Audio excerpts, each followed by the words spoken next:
Alright, I am in Indianapolis, Indiana at the Indiana State Fairgrounds, and today I am at the Indiana State Fair of 2021. It's been a couple years since I've been to this state fair, so I'm excited to see all the new features and all the old features, so let's go check it out. So I'm basically going to be doing the full loop around the fairgrounds and going through most of the pavilions. Behind this giant pineapple, there is a new double-decker carousel.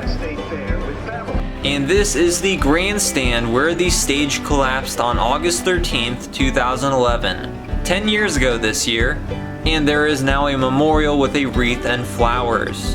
There was a thunderstorm with high winds coming through that evening during a concert, and the temporary stage ended up collapsing and fell onto the audience.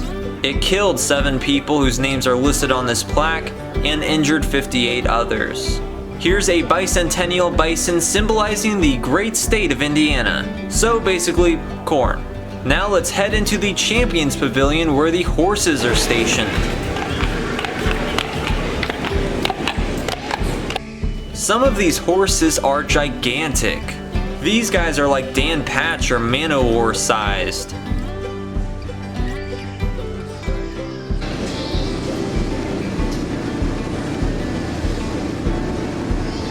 They're giving that horse a haircut. Behind the pavilion is Horse Alley, where they are bathing the horses. There's also some sheep in the back pavilion. Here the sheep are being judged on their looks. I notice many of the sheep have cloaks on. That's probably to protect their fuzz before trial. These guys look like they're in 1920s aviator suits.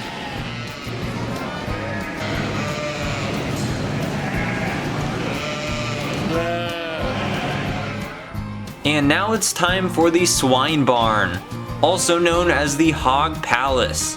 A really awesome historic structure built in 1923 during the golden age of Indiana farming. I do love the hog head sculptures built within the facade, but it looks like they're doing a full renovation of the Swine Barn.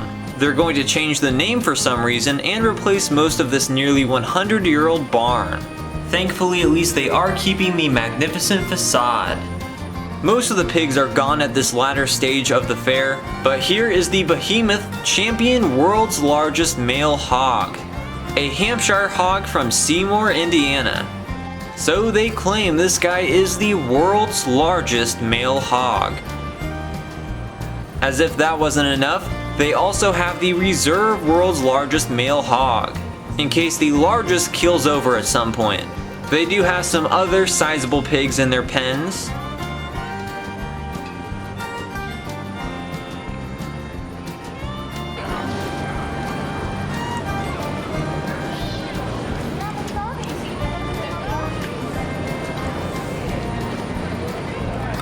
There's the mama pig.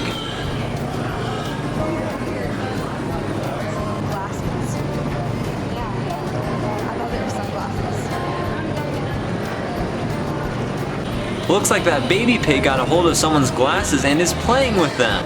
That's so cute.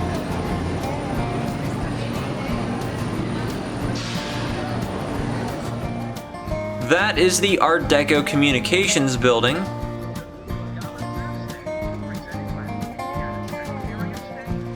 The last several years they've had a sky ride along this main drag. It is a bit pricey to ride, so I haven't done it yet. While there is a full-size midway, there is also a kiddie land. And I noticed that clown up there, that was likely a trash can from an old school amusement park. At the center of the Indiana State Fairgrounds is the Hoosier Mile, one of America's oldest racetracks. This track was in the news all over the world in 1903 when Barney Oldfield became the first driver to run 60 miles per hour on a closed course here in an automobile. Aligning the eastern end of the fairgrounds are the Speed Barns, a grouping of historic horse stables that were built by the Works Progress Administration of the New Deal during the Great Depression. The horse stables here are used in harness racing on the Hoosier Mile. They also have an antique lawn jockey sculpture, a non-racist one. These were some very nice and modern barns 80 years ago, with great ventilation and natural lighting. These barns are still actively used to stable horses. You can see some in this particular barn. The barns fell into very poor shape over the years, but over the past decade they have been slowly restoring all of them. And I'm happy to see that each one looks to be restored and looking a lot better than they used to.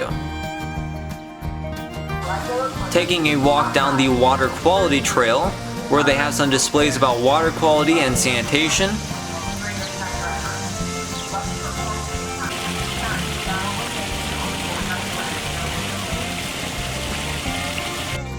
They have a display with a creepy pioneer mannequin lady, which used to be very arduous work and took 10 times as long as it does now. Visitors can also get some water out of the old pump. They also have some very real sheep grazing nearby.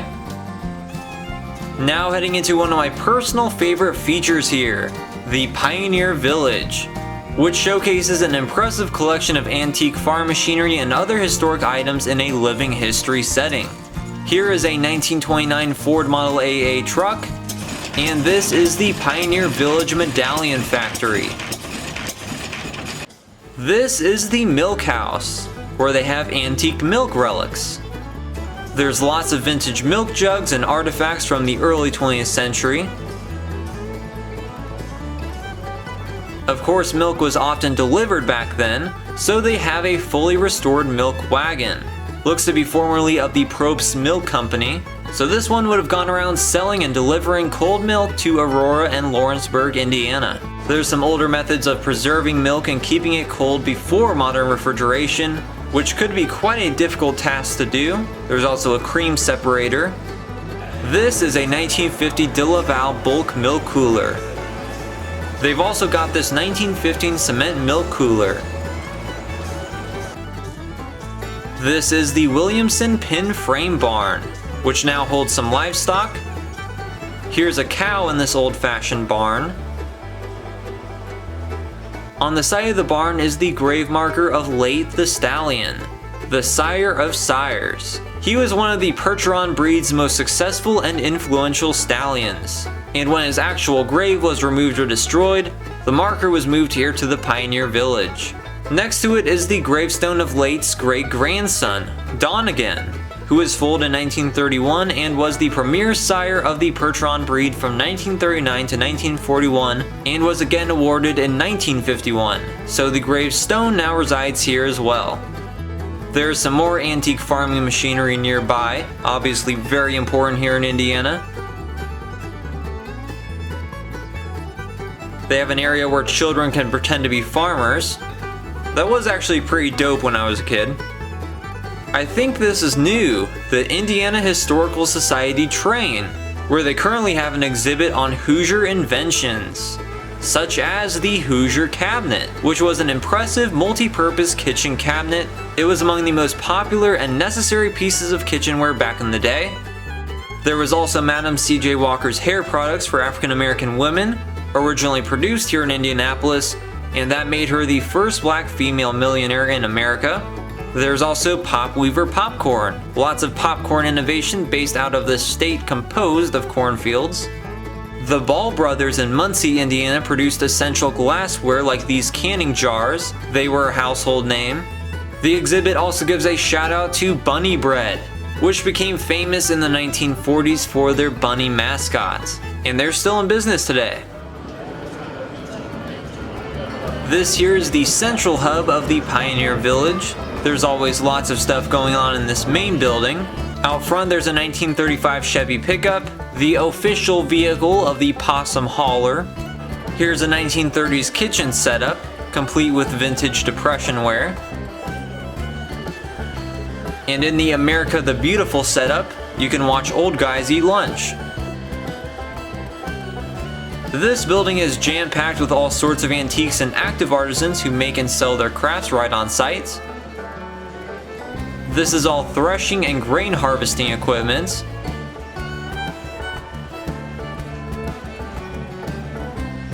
That's a big old loader. There's also a wheat drill and lots of other farming machinery.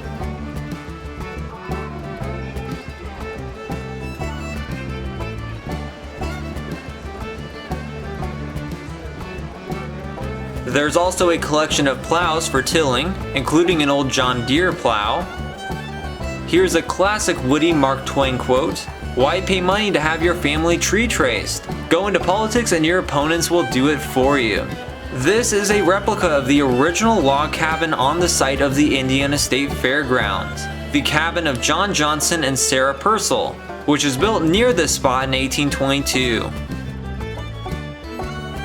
The log cabin is filled with antiques from the early 19th century and shows what a pioneer homestead looked like in the early days of the state of Indiana, when all this land was forest.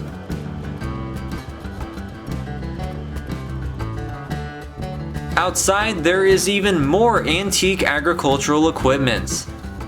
Here's a big old steam engine. Something like this would have been very helpful during the harvest, and it looks like this one was made in Minneapolis. These antiques are set up to portray a 1920s threshing rig, where several local farm families would come together to do the monumental task of threshing. The different families would supply certain items to the rig, like the steam engine or the wagons. The women would cook for the threshermen, and they get each other's threshing done. This cabin has even more machinery and live music.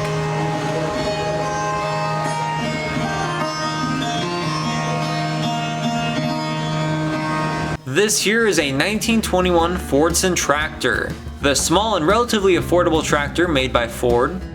And there's a whole field of antique tractors. Some of the older and rarer ones are under this tent. Here's an original kerosene-burning Waterloo Boy by John Deere from around 1914. This is an International Harvester truck from 1914. There's a beautifully restored Studebaker wagon. The Studebaker brothers were originally known for their wagons before automobiles. And this is a giant bird cell clover holer. This is the Normandy barn, which was built in 1936 on an actual Indiana farm and was designed based off the barns in Normandy, France. It was dismantled and moved here in the early 2000s. Inside they have a display on Indiana agriculture. This shows vertical growing methods, which can have much higher yields and water efficiency. There's also an exhibit on beekeeping. They actually have a live beehive in here where you can view the bees doing their thing. This is the Glass Barn, a relatively new addition to the Indiana State Fairgrounds, and it's all about soy farming. Besides maybe corn, soybean is the staple crop of Indiana, so this modern looking barn tells all about the importance of the soybean and its relation to everything. The exhibit has been reconfigured since the last time I was here, as there is now a giant blue combine in the glass barn.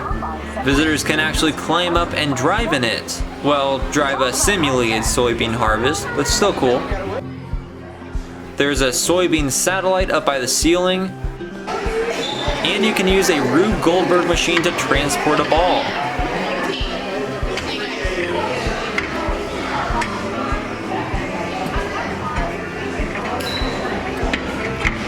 Oh, you're doing great.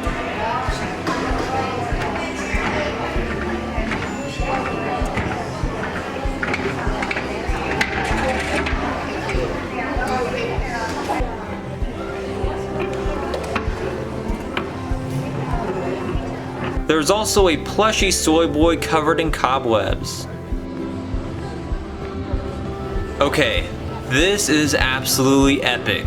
There is a giant animatronic Tyrannosaurus Rex in front of the new Ferris wheel. This is a really good high detail and huge animatronic of a T-Rex. Definitely better than some I've seen.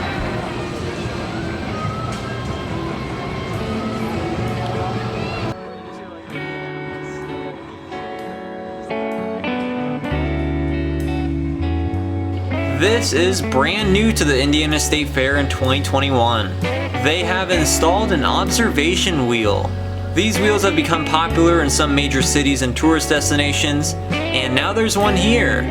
It's called the Hoosier Cruiser Super Wheel, and it stands at 150 feet tall. It's not the high roller in Las Vegas, but it's definitely the tallest Ferris wheel in Indiana. It does have enclosed capsules to ride in, and they do charge a hefty fee to ride in my opinion, but I gotta do it. That's just interesting. Alright, we have entered our capsule on the observation wheel. We're gonna see the views up here. I'm excited to see how this compares to the regular Ferris wheel. Ain't that right, Dylan? Yes. Yes, they are air conditioned. We should be getting some good views over the Indiana State Fairgrounds and the Indianapolis skyline.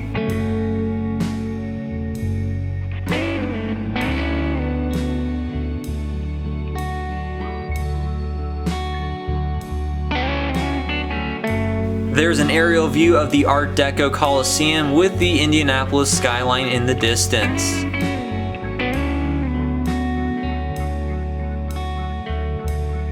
We're about at the top, 150 feet above the ground. Definitely some great views. I'm really liking this.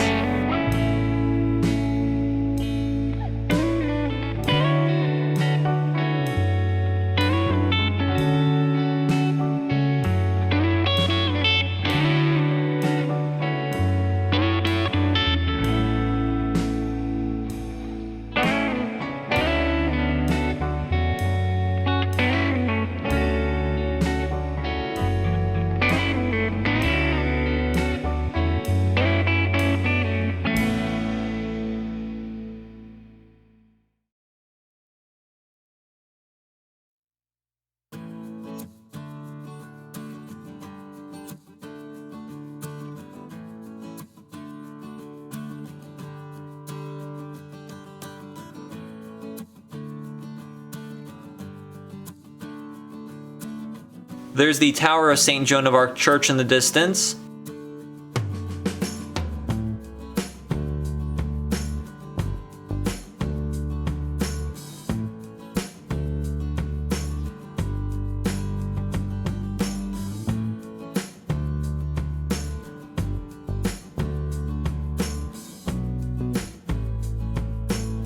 To the east is the Glass Barn and Pioneer Village.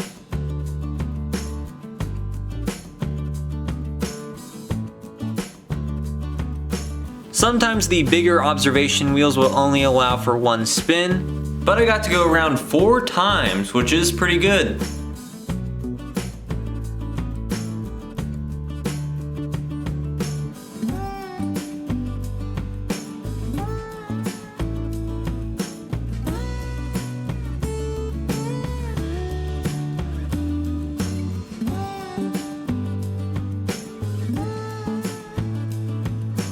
Yeah, so the Hoosier Cruiser observation wheel is really awesome. It's a great addition to the Indiana State Fair, along with the animatronic T-Rex. They should add animatronic dinosaurs to the State Fair. The tractor trolley is passing by. It is now free to ride, but good luck finding a seat. This here is Goat Mountain.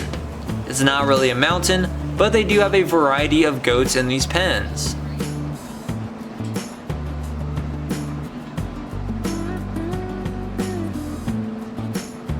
This goat's got some horns on him.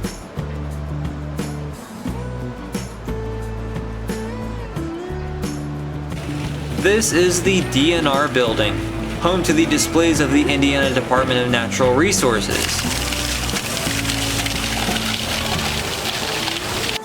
Inside they have an aquarium featuring the fishes of Indiana.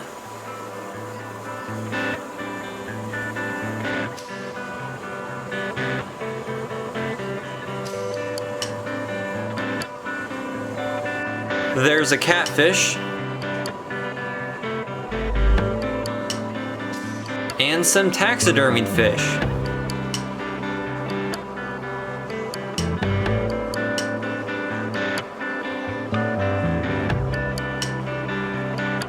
There's also a bison that is not taxidermy. They also have this flood diorama where there's a very slow moving show about floods.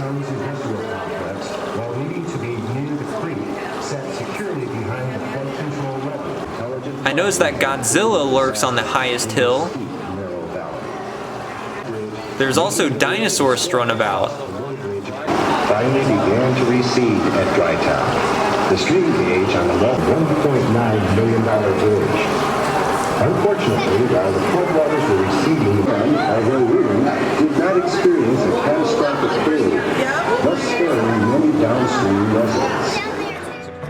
Outside the DNR building, there are some live fish and some ponds. You catch that? Yeah, I did. Behind the building, they do allow kids to fish.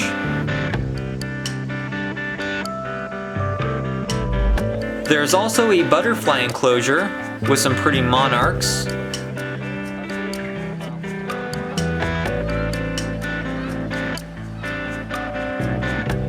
This is the 4-H building. Out front there's a bar for some reason, but in years past they had some of Stuart Johnson's giant sculptures on display out front. I really like those. These are the 4-H displays for the year. There's a wide range of categories, including one for preserved insects. These posters feature important buildings composed of Indiana limestone. In a back corner case, there's a dissected and shriveled baby pig, as well as pickled calf testicles in a jar.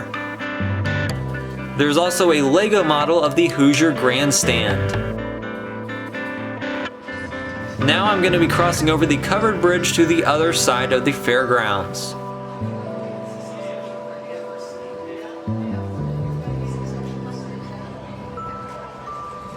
Here's the Sky Ride again. This is the Administration Building, a colonial revival structure built in 1927. Unfortunately, its beautiful colonnade is covered up by the barbecue stand. Now I'm gonna get something to eat at the iconic Dairy Round Barn, which sells dairy products like ice cream. They also have grilled cheese sandwiches, so that's what I got. There's even a live cow mascot that walks around. The Harvest Pavilion is currently home to City of Bricks, featuring the Lego art of Sean Kenny. He primarily makes Lego animals like this peacock. There's also a rhinoceros, some cardinals in a bird bath, a hummingbird sipping nectar from a trumpet flower, there's a monster-sized dragonfly, a doe and fawn with Bambi, there's also a gargantuan spider hanging from the ceiling, as well as a Lego dodo bird. They have sadly been extinct for centuries. There's also a Galapagos tortoise, a wildebeest, and Lego polar bears. This was pretty neat. Here's the Mediterranean-style agriculture and horticulture building from the early 1920s. And surprise, surprise, they have agriculture and horticulture displays in here. The main attraction is that it is home to the annual cheese sculpture. This year it depicts the round dairy barn I ate at earlier. That's amazing, the dairy bar made out of cheese. There's also can sculptures. This one depicting Garfield and Odie. The comic strip was created by a Hoosier. That's based on Robert Indiana's sculptures. And here's an Orville Redenbacher popcorn box. And this one depicts a lunar landing. Here are some big leaf maple burrow logs. They're actually quite rare. Now I'm going to check out the Home and Family Arts building. There are lots of quilts, paintings, photography, and other homespun arts throughout this place. In this vintage streamlined display case, they have some of former Second Lady Karen Pence's watercolor paintings. That is a hobby of hers. There's one that depicts the Indiana State Capitol. Very antiquated display cases in here. And there's some classic radio sets. They do hold antique competitions. May the best antique win. That's a really cool giant copper Lincoln penny used as advertising by family coffee shops. Here's some political memorabilia, like a McKinley pin and a memorial plate for the Kennedy brothers. And I don't think I've ever seen one of these. This is a lenticular LBJ campaign pin that changes the picture depending on which angle you look at. That's pretty awesome. Apparently Masonic and Secret Society antiques are a category. Here's some cool vintage toys, including a creepy Jolly Chimp cymbal banging monkey. Toy Story gave me nightmares about this. Here's some more vintage advertising. That's a really cool bison souvenir from Yellowstone National Park. That's probably from the 50s or 60s, maybe even older. And this backpack has a great Walt Disney World picture stitched onto it.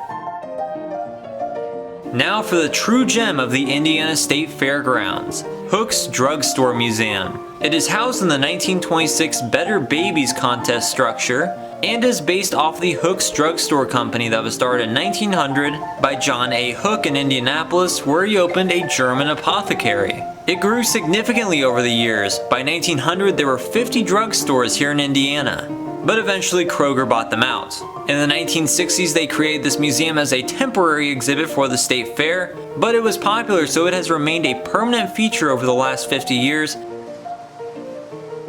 The museum is set up like a turn of the 20th century pharmacy and drugstore, featuring a massive collection of antiques from drugstores across the Midwest.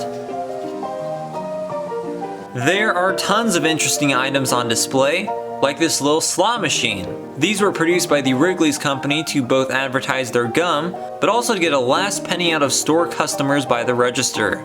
They have some old soda bottles, along with Moxie relics. There's a cool ceramic container for Ward's Orange Crush shaped like an orange. These beautiful wood-carved cabinets were made in Cincinnati and were shipped to a drugstore in Cambridge City, Indiana on the National Road via canal. Here's some toothpaste containers.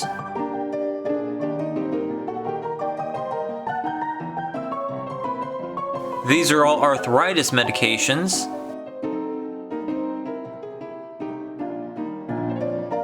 They even have some genuine devices for electrostatic therapy. Quackery at its finest here. This was also a gambling table that they'd have on the counter to get a little more money out of their customers. It's a very fancy gambling table.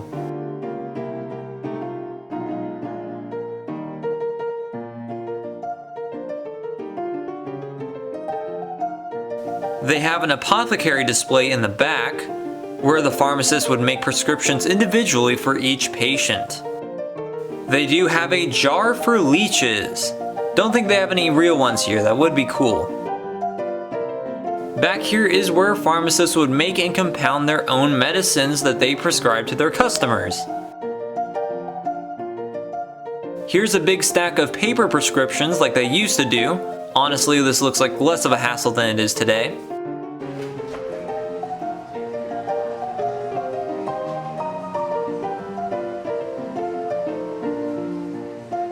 They have an original Eli Lilly and Company cabinet. The original Hook's drugstore was actually like a block from the original Eli Lilly drugstore. These are effervescent salts for indigestion, constipation, headaches, obesity, and gout. Those are conspicuously wide-ranging. All of the cabinets and tables and furnishings in here are just fantastic.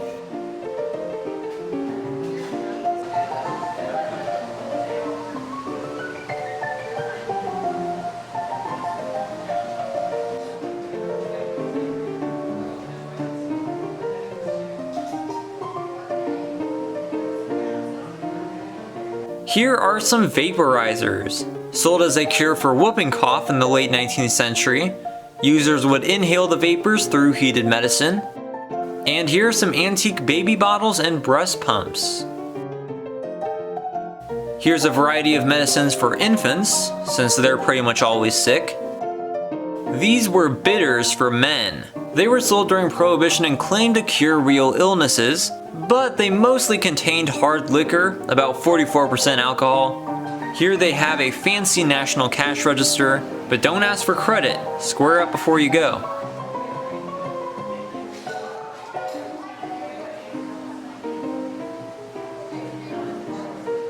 Here's an old pharmacist record. These are show jars. They were used mainly in window displays at drugstores in the 19th century, since they look so nice. I love that Hamlin's Wizard Oil advertisement, which is a giant elephant with a man carrying the oil. That is incredible. They do have a beautiful furnace in the center of the room. They also have a classic cigar store, Indian. These carvings were made primarily for people who couldn't read so they could recognize the cigar store. And here's a bunch of vintage cigar advertisements. I was hoping to do a full separate video on hooks this visit. Sadly, the back room of the museum was closed for some reason, so maybe next time the whole place will be open and I can go a bit more in depth with this amazing museum. Alright, let's take a look at the Midway and the different carnival rides they have out this year. I'm not going to ride anything. The new observation wheel kind of overshadows this in my opinion. I like these dinosaurs with the erupting volcano. There's the now puny Ferris wheel.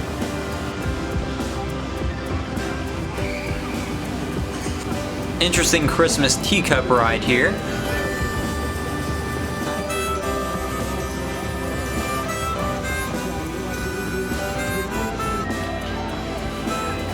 Yeah, to be honest, a lot of these I don't even care to ride.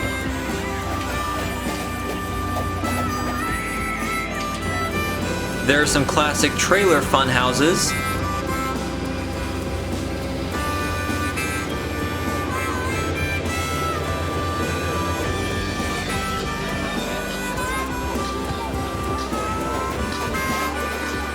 That's a big circle of death.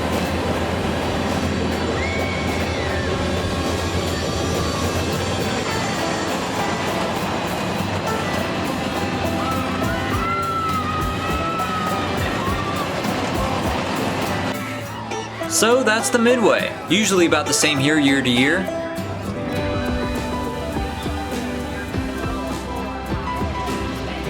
Moving on, here's the Silver Streak, and behind it is the Poultry Building, which has fantastic chicken medallions on the facade. They do have some fat chickens on display, entire KFC buckets right here. They also have some smaller chicks.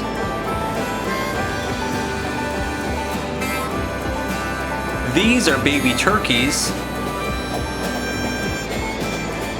Here's some on the incubator. These are the Grand Champion ducks of 2021.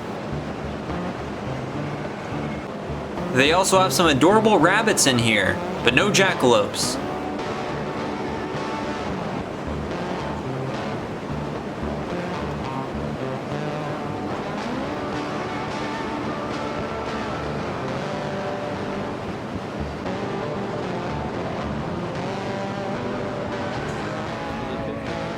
The West Pavilion featuring cattle is closed today. Look at this painted propane tank with a taxidermied hog's head in a race car. That is amazing. I got myself a delicious beef brisket sandwich. Now I'm gonna head into the Indiana Farmers Coliseum, formerly known as the Pepsi Coliseum. Inside there are some really cool Art Deco ticket boxes. Visitors can also ride the Champion. Wonder how long that's been in here. The Coliseum opened in 1939 as part of the WPA. The Beatles did perform in this very Coliseum in 1964 during their big American tour. That was the only time they were in Indiana. Also on Halloween of 1963 at a Holiday on Ice show, a propane tank blew up in here and that killed 74 people and injured over 400. They're playing the Canadian National Anthem for some reason.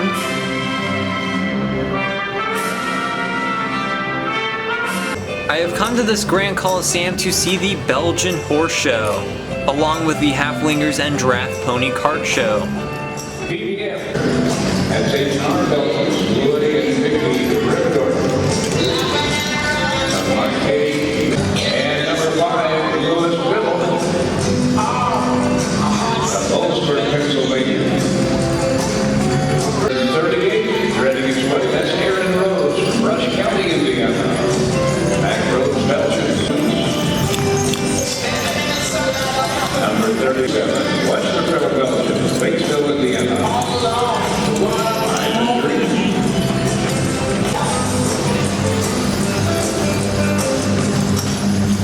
But you certainly can have more than one favorite in each of our classes.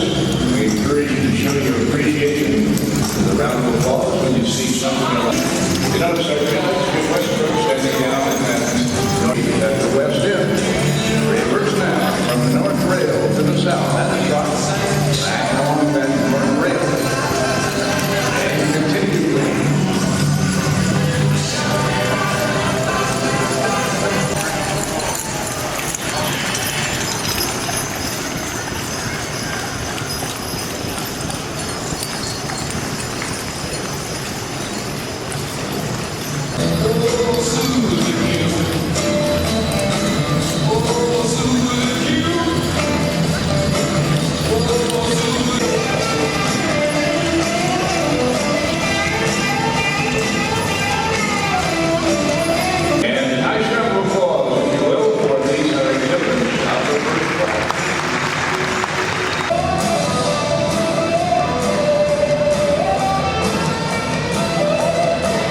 pace as they go into the turn.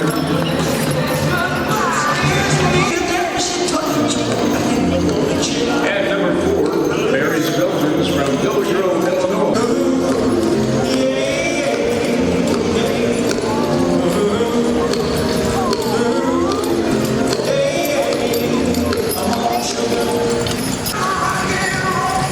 Well, the beautiful Belgians standing about 18 or 19 in high, measured around the shoulder.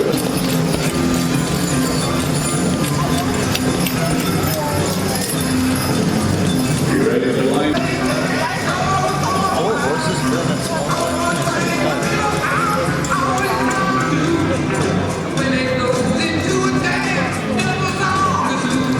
And tonight's round of applause necessitated bringing a lot of equipment attack for a great show. And many others, Joe Miller.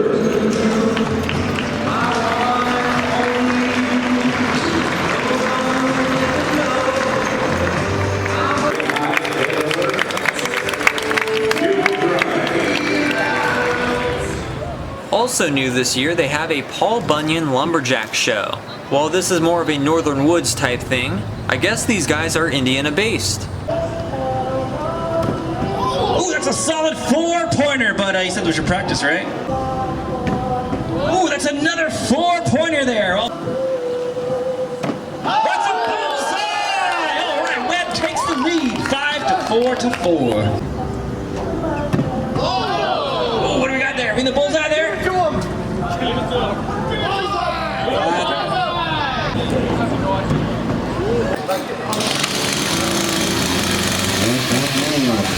2, 1, go! All right, he's off the races now. Makes his way past the blue line there. Works his way up the block there. Looking good. Past the red line. The saw started.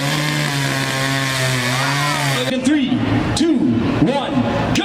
All right, run, Rudolph, all the way up that log there. Whoop. Catches his footing. Nice save there. Saw start. This gets cut. Works his way all the way back down to the end of the log. Coming back at time. Was that 15-5? All right, Daniel Bexton, winner of the obstacle pole race. They want to see it, so make it for us. All right, give me your rabbit.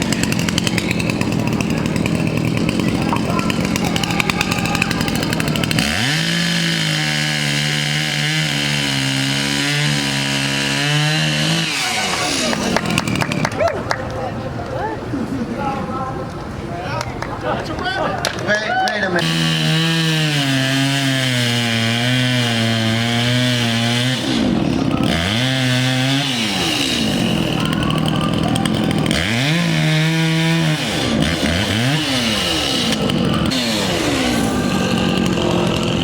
And it looks like he's got the ears finished. How about that?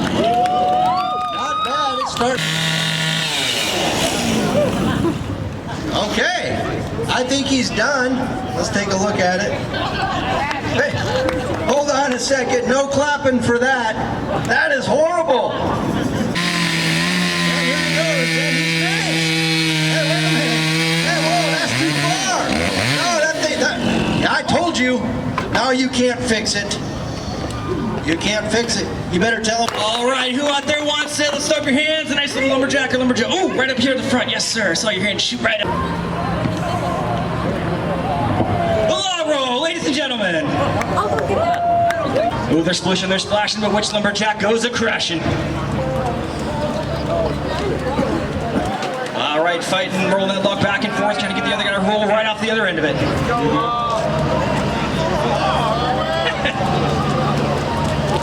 These guys have logged a lot of hours in training. Oh! Whoa, they're on the run! Oh! Let's see it in 3, 2, 1, roll! Oh, they got him! Oh! Roll! All right, third and final match, and the crowd's going wild. All right, got him on the run. Ooh, regains his balance, nice composure there. So that was the 2021 Indiana State Fair experience. Since this state fair and most state fairs, events, and festivals were closed in 2020, it was great to be back at a large-scale event like this. I had tons of fun. There is lots of interesting architecture and history here at the Indiana State Fairgrounds, so that's always fun to explore as well. I hope you enjoyed this video. If you did, then please give it a like and share. Also consider subscribing to my channel for more. I make tons of videos at fairs, historic sites, museums, roadside attractions, national parks, amusement parks, and all sorts of stuff. And I'm also looking at going to other state fairs. Eventually, I want to go to all of them. So stay tuned to the channel for more fun adventures. Thanks for watching.